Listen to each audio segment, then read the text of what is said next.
kahit wala tayong bambu sa bahay, magagawa natin. So, alam niyo ba mag-roll ng lumpia, di ba? Sabi, parang mag-roll na tayo ng lumpia. I-roll natin siya, kasama ang lahat ng ingredients, pagkatapos gamitin na yung bamboo mat na pag-press natin. Okay. So, i-roll natin siya. Very good na, i-roll. Pagkatapos gamitin yung bamboo mat na pag-press natin. Okay. Roll and press hanggang sa dumikit sa dulo. Pero, pag hindi siya dumikit sa dulo, huwag yung lalawayan. Okay? Bawal. Ilalagay natin yan.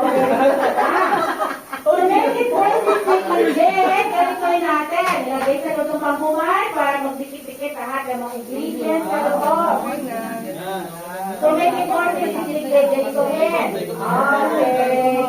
Then, after that, let me see your feedback then. Meron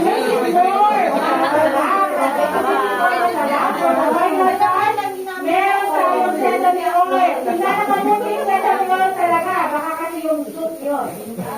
Meron tayong oil sa mga kapit. And then, ilagay na yung dalawang finger.